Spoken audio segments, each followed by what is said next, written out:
Welcome to Sports Management Podcast, where you will hear interesting sports management professionals share their stories, experiences, and passion for the sports management industry. I am your host, Marcus Philipsson. Welcome to episode 124 of Sports Management Podcast. If you are a new listener to this podcast, don't forget to subscribe and leave an honest review. That way you help the show grow, and the bigger the show, the bigger the guests. Thank you.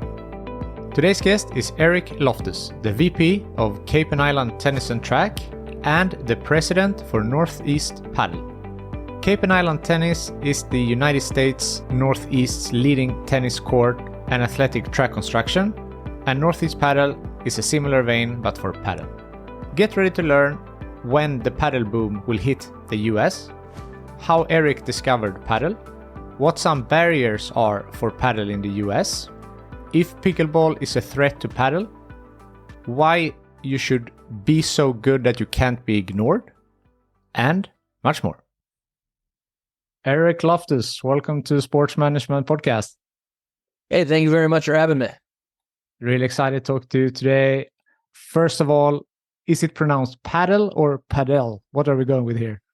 It's funny. A year ago, I would have said padel, because everybody in the United States says it because there's so many sports around paddle that we had to differentiate for something else, differentiate from everything else. But so now, so many of my conversations are with manufacturers from overseas and people trying to develop clubs from overseas that I'm starting to trip over it myself. So it's paddle, a lot of conversations, and padel and others.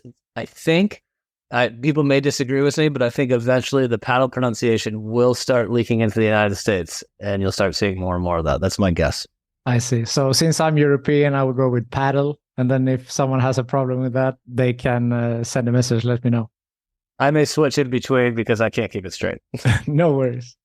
So you have two very interesting ventures in racket sports. You have Cape and Island Tennis and Track and also Northeast Padel. Since the Cape and Island Tennis and Track was first, let's start there. And what is it?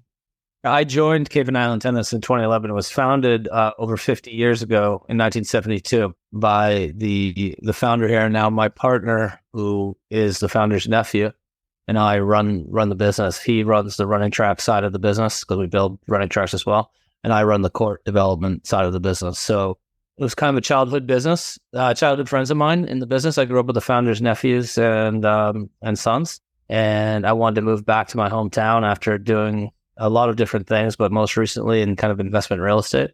And I came back to basically start selling tennis courts, and it's grown from there over the last, I guess it's 2013 now, or 2023. So, 12 into 13 years.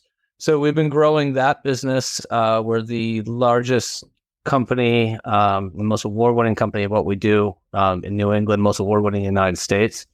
And business has been growing steadily over the last 8, 9, 10 years, 20, 25% a year. So things are good in racket sports. A couple of years ago, we started to see the trend of paddle coming into the United States.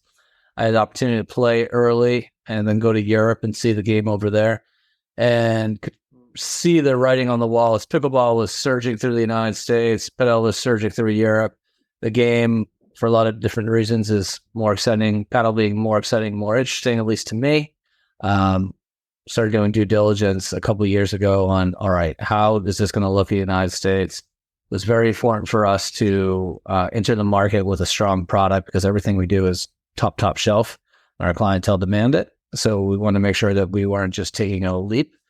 So, spent a couple of years looking at different products, looking at manufacturers, and kind of getting ready for this paddle boom. This is about to hit the United States, and it's coming. Yeah, I believe so too. And I have read that you say, because pickleball is huge already in the United States, but you believe that they can coexist, both paddle and pickleball. For sure. And I don't think one is going to usurp the other. I think the demographic is a little different. The pickleball, the attraction to that game is that there's really not much barrier to entry. It's very social. You can play among different age and skill groups. There's, it started off taking off because people were putting taper lines down in their driveway, and obviously it surged from there. So it's, it's a very universally appealing game. And one great thing about pickleball for racket sports in general is it's exposing people who have never been exposed to racket sports to different games that they maybe have never picked up a paddle or a racket before. So now you're seeing leakage into tennis. You're going to see it into paddle. We have even squashes on the rise. We have a game in different parts of the United States, but here in the Northeast, called platform tennis that is very similar to the way paddle plays. Two people moving up and back, and it's got an enclosure. It's a chicken wire enclosure, not a glass, but there's going to be an easy transition from that sport on. So I think among racket sports enthusiasts, which are many, and I definitely consider myself one, I think there's room for all. And I think a rising tide is going to lift all boats here. And a lot of it came out of COVID because it was an outdoor safe activity. I've heard you mention that paddle was one of the only sports you could play in Sweden during COVID. Tennis for sure. Say you have 4 people on 7,200 square feet. It's easy to stay apart from each other. So I'm very encouraged about racket sports as a whole. I feel like it's getting another surge the way tennis hit the United States in the 70s. And hopefully there'll be a lot, be here to stay, and everybody get to enjoy a little bit more. And this due diligence that you did, I assume you have, looked a lot at in Europe because it's more popular here at the moment. And in Sweden, the paddle boom was extreme during COVID. As you said, it was the only sport that you could play. It was socially distant, but the amount of courts that appeared were so many. And then now it has calmed down a little bit and some has to close. So do you think that is a problem in the US, that it could be too many courts, or how are you looking to how many courts is needed? Is it difficult to build courts? How is that environment in the United States? Yeah, it's so funny you say that because as you're seeing paddle boom throughout the United States, Sweden's kind of told as a cautionary tale, right? And from what I understand, I've not been there yet, but what I understand is that it was fairly easy to construct these courts over in Sweden. So a lot of investors threw some money at it. Like you said, it's the only sport that you're allowed to play out there. So there's a lot of excitement behind it. That is not, I don't think, going to be the case, at least for a long, long time in the United States. Part of the issue is it is harder to find land to build. It is harder to go through the permitting process. There's almost like an organic slowdown that gets you right off the gates. Like I would have thought we would have had 5 or 6 courts in the Boston area in already after the summer. Just put in perspective, there's no public facility. There's only one between New York and Boston, and it just opened last week down in Connecticut. And those courts, those clubs in New York are only a couple years old. I think 2019 was Padel House in Brooklyn, the first one. They've opened a second location, and then there was a pop-up in Manhattan. And it's starting to leak up. There's one or two in Philadelphia, and it's starting to leak into the clubs. But there's so much time and runway before you get to a saturation point. So the other thing is in New England, can not compared to Europe, but for most of the United States, it's a lot of older buildings, right? So you have a lot of buildings that weren't built maybe in more of our industrial revolution that doesn't have the ceiling height or column spacing to accommodate paddle. So finding those locations indoors has been definitely a challenge. Not impossible, but a challenge. I understand that. And I spoke to Santiago Gomez from Padel House, and he also said that the lack of space was a big thing. Yeah, which is going to be an advantage for these early club operators for sure. You can't just have all of a sudden in the marketplace 10 operators fighting for space and everything else. I mean, I think the UK is probably a good example of how it's going to proceed in the United States a bit. I mean, obviously at scale, we have a bigger scale, but permitting is not necessarily easy over there as well, getting all the paperwork through. And here we still have to explain to these boards what these courts are. They say you're coming here with 3 meters of glass, and they're like, okay, wait a second, what are you doing here? So we're working through the engineering. A lot of these all this engineering's been, and loads have been done by European companies. The calculations don't translate exactly. So we're basically having American engineers interpret these calcs and put their own stamps on them, and we'll get there. I mean, this is just part of but that slow to get going, I think, is probably going to help the market in the long run, not to get to an oversaturation. Yeah. So I have written down some of potential barriers to growing paddle, and you have already mentioned some of them. So permits is one thing. So what is it exactly that is so difficult with the permits? Wind load for sure. So the main difference is in Europe, the wind loads are calculated a little bit differently, arguably more correctly. So the way, not to get into too much of the minutia, but the United States, we take wind as it's hitting the structure at any different height as the same impact, from what I understand. I'm not an engineer.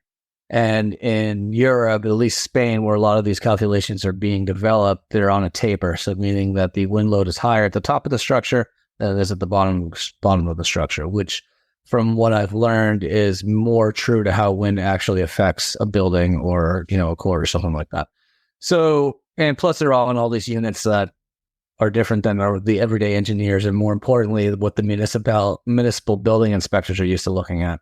So that is probably the main issue, like how these bases are going to be. But it all comes down to wind for the most part. Like you're not going to be able to sit there and put these things on a rooftop, somewhere without, raising a lot of eyebrows and people being slow to make sure everything is accepted. Obviously in the Northeast, well, maybe not obviously, but we don't have quite the wind loads that they do, let's say in Florida in a hurricane impact zone. So they're going through their own iterations. And I think once courts are approved for the worst case scenarios, and there's some relative acceptance in the United States around that, it's going to be easier to put them in other places. Obviously, this is just for the outside courts. So you have two different issues. Outdoors, you have the wind load and the permitting. Indoors, you have the space availability. I'm speaking more to the northeastern United States where I'm familiar. So permits and space were two of the things that I had, and also real estate. So the cost, if we talk, for example, so Padel House in Brooklyn or New York City or the bigger towns, it's I assume very expensive also if you need an indoor court. Yes, New York though, you don't do your studies on New York because it's probably the most expensive indoor real estate in this hemisphere. So and you can also get prices to justify the real estate. So just for what it's worth, I played at this place called the Reserve down in Hudson Yards in Manhattan, which is a pop-up 3-court project. For the summer, we went down for the U.S. Open tennis tournament, and I went down with a friend of mine who's a tennis club owner and operator. And we played, so the only court we could get was 7 a.m. We rented the court for 60 minutes, 1 hour, and so 4 guys and 1 paddle rental, and it was $256. That's steep. Which is not, you're not going to find that anywhere in Chicago, Boston, anywhere else. It's a false economy down there, So, but we do a lot of financial modeling. We're working with a lot of different club developers and investors who are looking at the spaces. And we've also been doing this a bit with pickleball for a while as people are trying to build these pickleball clubs. So, I mean, you're just translating to a different court and you can actually get a little bit more money for the paddle course than you can for pickle for a number of reasons, but we can get into if you like. But the math works at the end of the day. Even with the real estate being what it is, you can still make the math work. And it's not, I don't think that's going to be the deterrent to club development. I think more the permitting and the real estate. The permitting will sort itself out. The real estate's always going to be the issue, finding the land and the buildings. And then we have the fact that the court manufacturers are mostly European. Yeah, most of them are coming from Spain. There are a number of manufacturers from different countries. I've spoken to folks from Italy and Turkey and China's starting to crack the market. But now there's also American manufacturers are starting to come online as well. There's a friend of mine runs a business up in New York, and they build in-ground sports equipment, goalposts and foul ball poles and stuff you don't think about in a stadium. But they've just developed a really good product that they're going to be coming online with here very shortly. So it'll be interesting to see how it all kind of shakes up. There'll be a mix of a lot of different companies and a lot of different courts. So a lot of the Spanish companies everybody's eyeing the U.S. market. They see it, right? So they're all trying to figure out the best way to do it through a distribution model, through their own salespeople on the ground. And then the whole installation and the transportation, the logistics is all kind of up in the air, which is where we kind of fit in. Like, all right, how do we normalize this business, bringing these courts in with papered, insured installers with, a reputation to be able to handle after-sales service, essentially take our 50 years of business and sports construction and apply it to this new product being built and installed in the United States. Yeah. So you first discovered paddle when you traveled to Cologne in 2021, I read. Is that true? Yeah, the first time I really knew what it was, the first time I saw it, so we built a paddle court almost 20 years ago out of Hartrue, and for someone in Martha's Vineyard, which is an island right off the Massachusetts coast, fairly affluent community, and he had a lot of experience in Argentina, and he had the means to build his own court, which is kind of interesting about this. He was in a historic area, and you couldn't just put a court out there. So he built what looks like a modest guest cottage. It looks like a house, and you walk through the front door and it's a false front and there's a court in behind it. So it's one of these old concrete block wall courts that had a subsurface irrigated Hartrue court. We still maintain it. We still open and close it every year like a pool, you know? And yeah, so that was the first time I'd seen it. And then I was at a meeting in the Dominican Republic, and next to the tennis courts, there were these old cement block paddle courts, almost like the early ones in Mexico, and they had more of a hard asphalt surface out there. So I played a little bit, but to me, it was just kind of a fringe sport. But then when I went to Cologne in 2021, which I just got back from last week for the FSB show, you could see that the momentum was there, and they were all asking questions about the United States and trying to figure out what's going on, where all the courts were. I had a guy at that show come up to me and ask me about buying clubs in the United States. I was like, there are none yet. But obviously it became very clear that at least on the supplier side, they're eyeing the market, and whether the awareness was the United States yet in the United States that it was going to be coming at some level. So we decided, hey, let's do our own due diligence and figure out if there's a market here, if it's a good transition from what we're doing already, and if it makes sense. You saw the potential of paddle and spent the last 2 years preparing for the explosion. So when do you think that it will really kick off in the US? Last year, but it didn't happen. So I really would have thought that we'd be much further along right now, and I didn't realize that what headwinds the permitting would be. And so I still think a year from now, though, that it's a totally different conversation, because I know we have multiple projects going in New England here in the spring. We're having many tens of conversations with serious people about projects between Washington, D.C. and Boston at this point. And now real estate's being located and put under agreement, and real plans are starting to happen, you know. So it's, I don't think we're going to be in full explosion mode this time next year, but over the next 3, 4, 5 years, yeah, you're going to see getting definitely normalized. You know, people will know what it is. Right now, if you meet someone on the street who's not in the racket sports business, you have to explain what the sport is. I have to explain every day to somebody what it is, or show them a little video on YouTube, you know.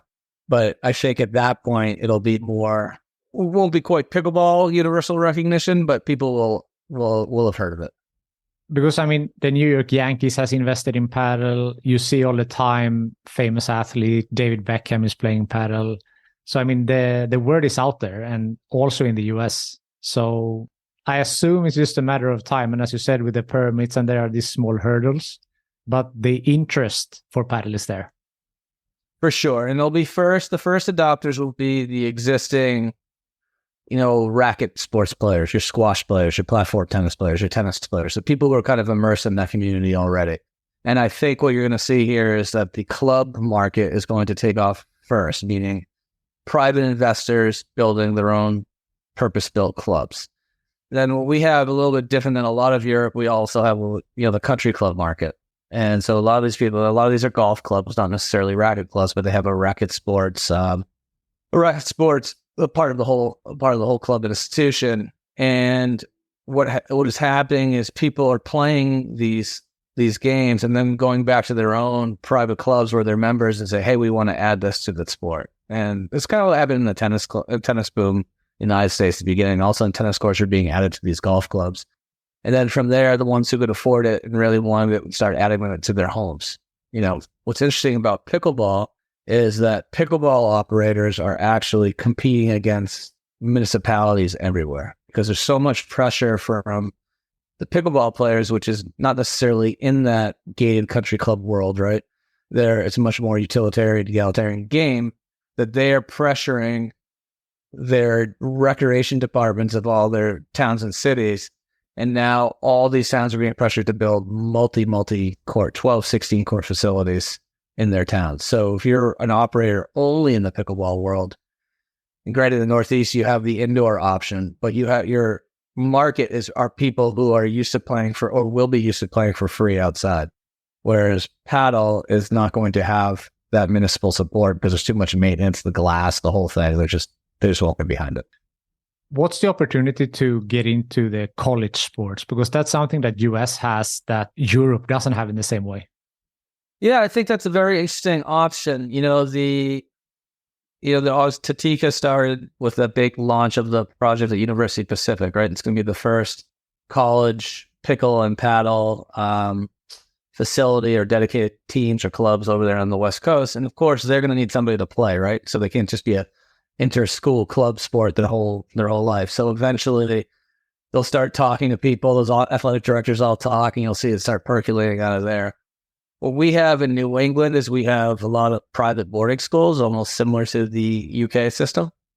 And I think this is where squash and tennis are big components of the athletics of those schools. I think this would be a natural progression if you get kids, especially if it already exists a little bit in the college market, and you kind of get into this keeping up with the Joneses deal. If one school has a paddle facility, then it's likely that others will follow suit. So I think that'll be a slower roll, but eventually it'll go at some level. Will there be one at every school? I know there's a lot of schools in the United States. I'm not sure. We can't even get rugby past a club sport here, so we can't get that into the NCAA just yet. So I don't know. Well, with squash coming into the Olympics now, you're going to see maybe a little bit more interest in racket sports as a rule.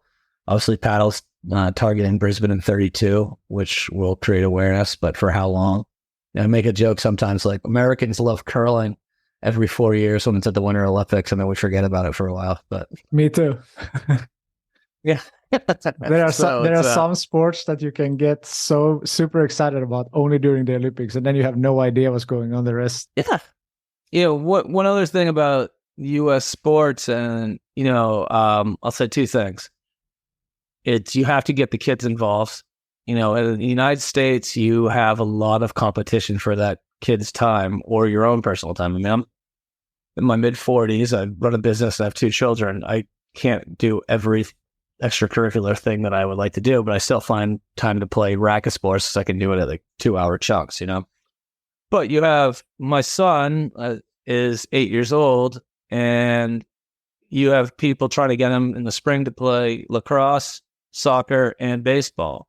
And it's insane, but we gotta be like, all right, you can only pick 2 sports that you could play at the same time and have multiple practices a week. And to me, that even sounds insane. Even just saying that he's going to be that booked up. Never mind, he goes swimming and plays piano. So you have all this stuff competing for everybody's time, and I think that's it's probably why the Americans have not developed in soccer the way other countries have that have only 1 or 2 main sports to really focus on. Like it's hockey and soccer in Sweden. So there's a dilution of that. I guess I'm going around the corner to say that I think it'll be a presence at colleges and universities, but the same way that kind of maybe squashes, it's more of a backseat secondary sport. But who knows? I mean, this thing could go and take on a whole life of its own. No, it's interesting. And then there is also with the culture. You don't have a culture of paddle in US, the same that we didn't have one. And, from Mexico, Spain, Argentina, they have that culture as America has, I don't know, lacrosse and football or your sports. So, but, everything takes time. And I think that just the important thing is just for people to try it, because it's such a fun sport. And if you try it, you fall in love with it instantly. And I agree 100%. Like, so I brought a couple guys out in Cologne. There was an 8-court club that we brought some of these guys out, Americans out to play. And some had played racket sports, some hadn't.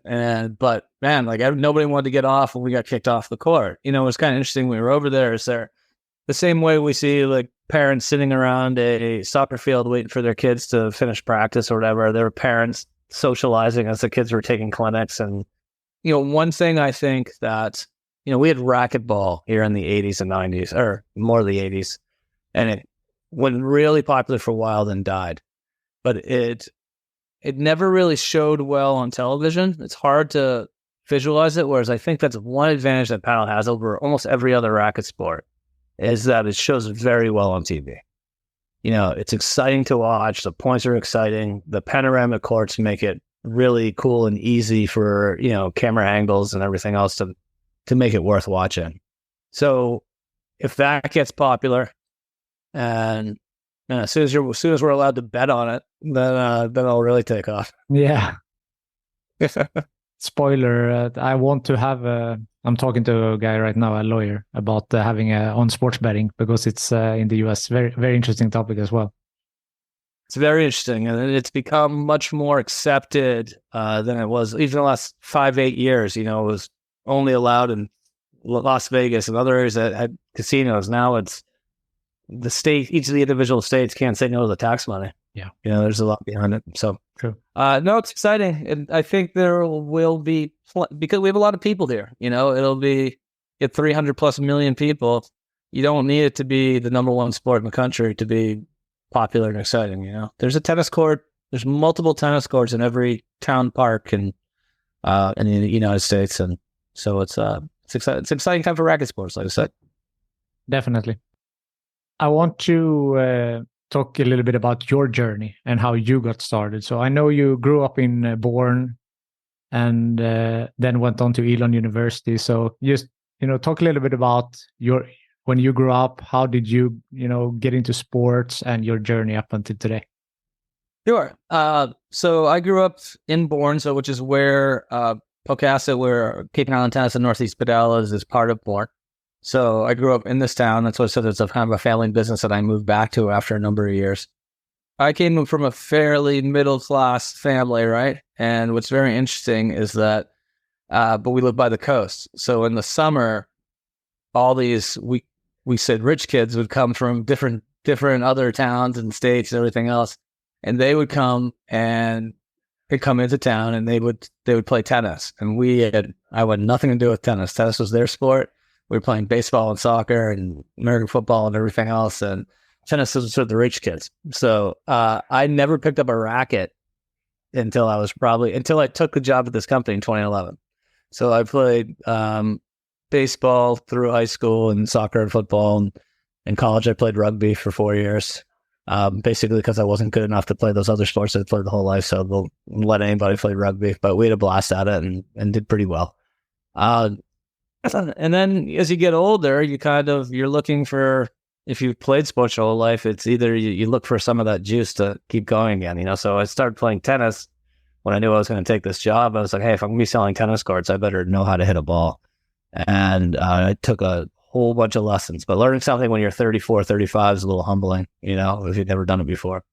But I was committed to it, and, I learned the game and play regularly now and can hold my own. And then I kind of went down the whole rabbit hole of all these other racket sports and anything that I could play. So now I'm learning squash, and I played platform tennis, and I played paddle whenever I can. Like I said, luckily I just played in Germany last week, but I have to go to New York to play.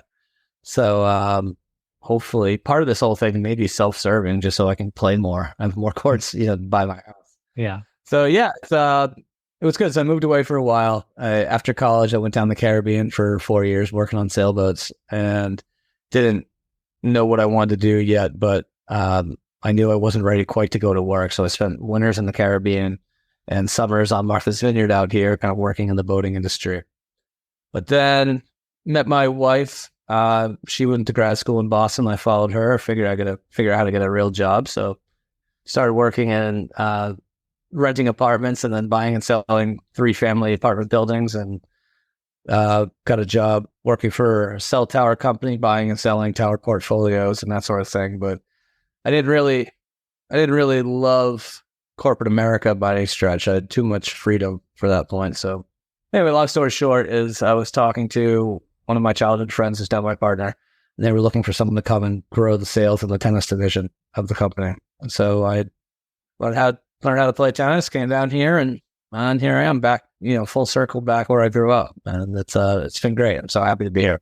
That's awesome. Really good story. Yeah. So you came in to increase the sales on the tennis courts, and I read somewhere, and we have talked about it before in this episode, but you wanted to stay out of New York also for the tennis and track business. So is that for this? Is that for the same reasons as we spoke about on the paddle side? No. So first of all, the real reason is that there's enough business here. I mean, I'm fortunate to live in a great area that has a market that can support tennis courts and running tracks here, so you don't want to spread yourself too thin, as a rule. Plus you get down to New York and it's a little bit of a shark tank, you don't want to, it's a different animal down there. We were fortunate. We were one of 30 companies invited down to bid the reconstruction of the US Open in New York. And it was probably 6 years ago now, I think. They wanted to take all of 13 out of 17 courts, if I remember correctly, and rebuild them in what's called post-tension concrete, which is a much better way of constructing a tennis court, and really all we do on the hard court side.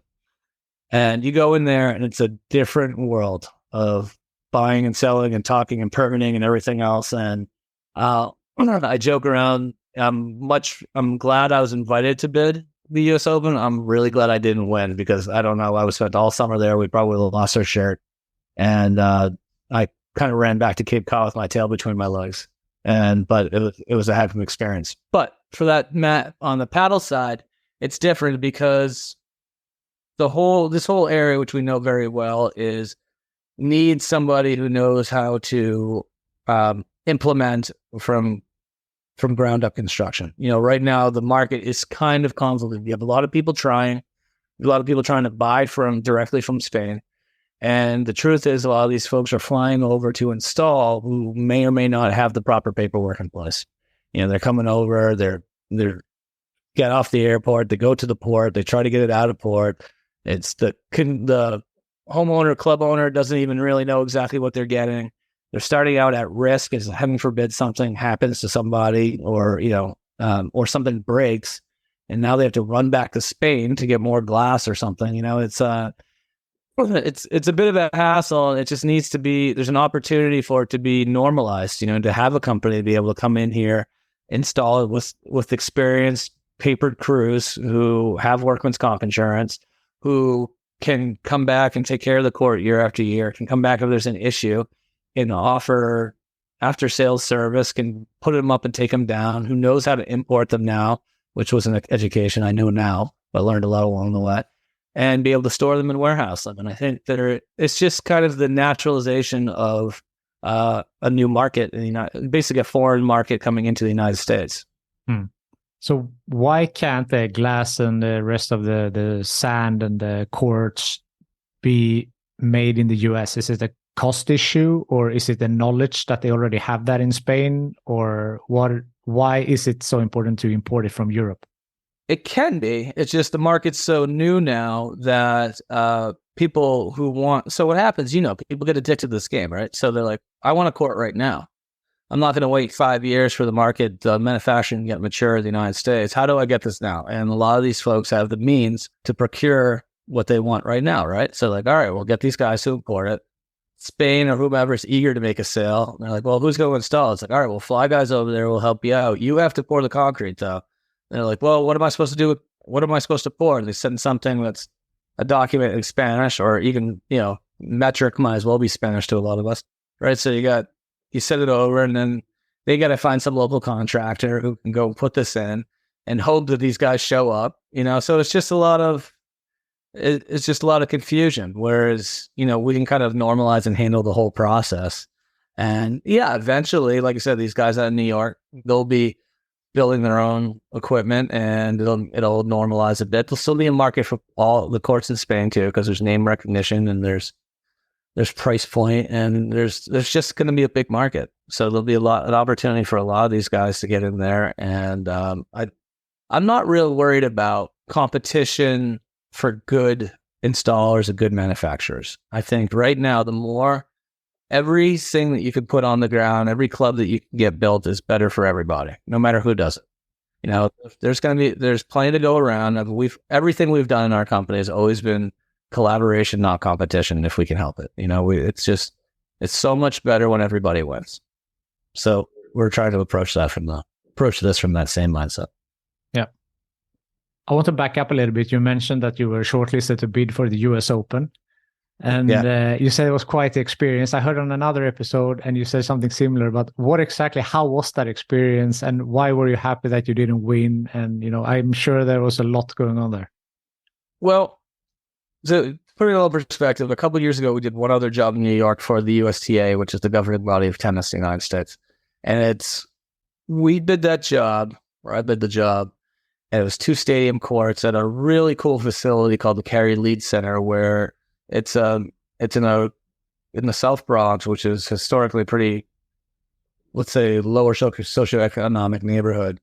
And it allows the kids to come after school and get help with their education and tennis. So it's a discipline. Kids off the streets, you get a discipline of sports, and you get, structures to help you with your schoolwork. And it's a really cool facility, and they've got a really nice things down there. So we were invited to bid that.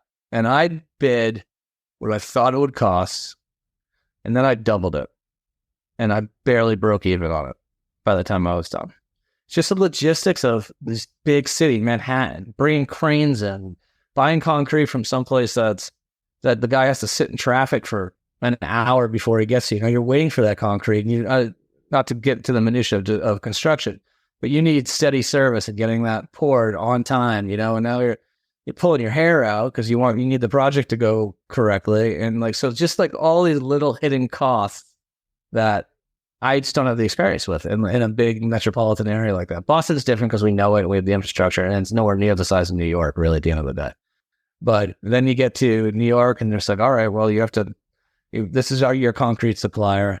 This is where this has to come from. Well, I didn't think of that. You don't know. All of a sudden, there's all these surprises that come through. So, and then it's deadlines, and we probably would have had to cancel or not sign up a whole bunch of other projects and just focus everything on that. And I don't think there was enough in it in the competitive bid situation to make it worth our while at the end of the day. So we decide that we know our market very well. We're very grateful for the invitation.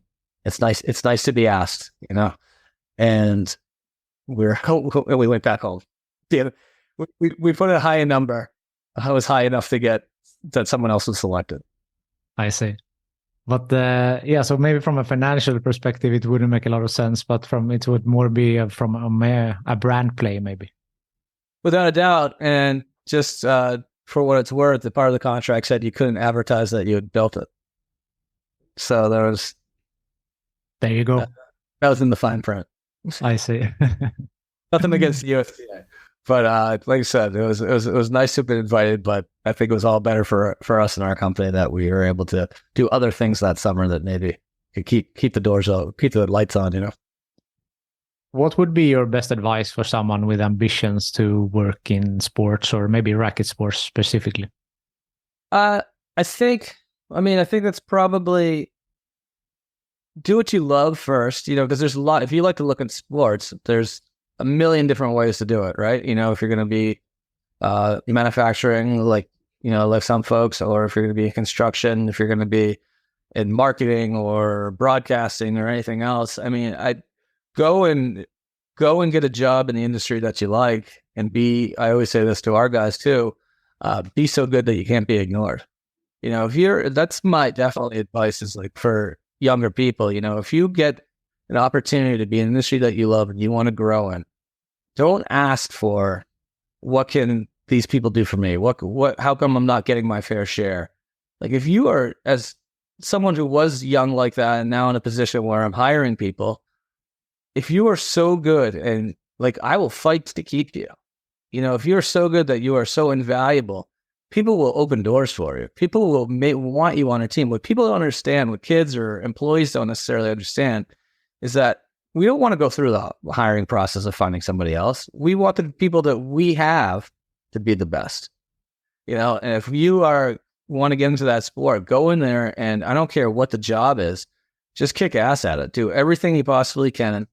Go over and above, and eventually it might not break in the meantime, in the early time. But if you are have that mentality and everything you do, it will break for you. Eventually it'll just build up against the dam and it'll flow, and you'll go far, or you'll learn so much that you can go do it on your own.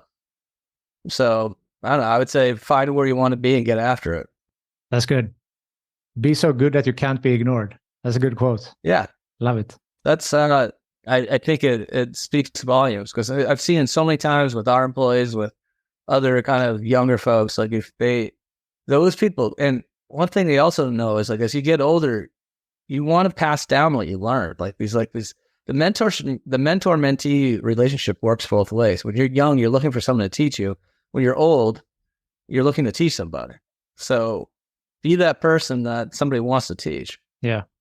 I spoke in an earlier episode with Ariel Moyal, and she said also with the mentorship, it's a way for the mentor also to stay relevant longer, but also, as you said, to pass down your knowledge, and then for the mentee to learn from someone with more experience. Yeah, it's exactly. It makes you feel good for giving back. It's interesting. It's like, I'm not there on the sunsetting side yet. I'm kind of in the middle, I hope. But but I've also been very grateful for the folks who've taught me things along the way. And part of that gratitude is being able to give back to others. And that's a way that you can do it and help somebody along in their career. So yeah, that'd be my advice if you want to get into sports or any business that you really want to. But do what you love. Don't do it just for the money. If you do it, the money will come eventually. Agreed. Approaching the end here, is there something I haven't asked you yet that you want to mention? No, I don't think so. I think you've asked great questions, and I tend to talk a lot. So hopefully I haven't taken up much of the airspace. Of course not. I like that. That's the point. No, it's good. No, it's been great. I hope so that I've given you what you've been looking for. It's been a great opportunity. I love the game. I love racket sports. It's really fun having kids now. I watch them growing up into sports, and I feel like it's it might not be as important to the world as some professions, but giving opportunity for people to enjoy themselves and recreate, it's just pretty rewarding on my end. So a final tradition on this podcast is, who from your network do you think would be a good guest on this podcast? You do a lot across the board. I would have said probably Robin, but you just interviewed her, because I feel like that Racket X program is going to be really good for racket sports in the United States. Staying in the Padel world or the paddle world, I would probably tap into any of these new guys who are really gaining momentum on the investment end. I feel like that's going to be the next big wave. And I feel like the gold rush is on a little bit, but talking to the people who are tapped into, if there are people, Bill, as you probably know, building private equity funds around the sport and racket sports. And, those guys are passionate, those guys are passionate about the game and all sorts of racket sports. But it's worth getting that business development perspective that as a construction operator, I might not be able to add. Yeah, that would be interesting. Eric, thank you so much for taking the time to be on Sports Management Podcast. Yeah, Mark, it's been a pleasure. I really enjoy it, and I'll continue to tune in because I've enjoyed listening to them as well. Thank you for listening to the Sports Management Podcast.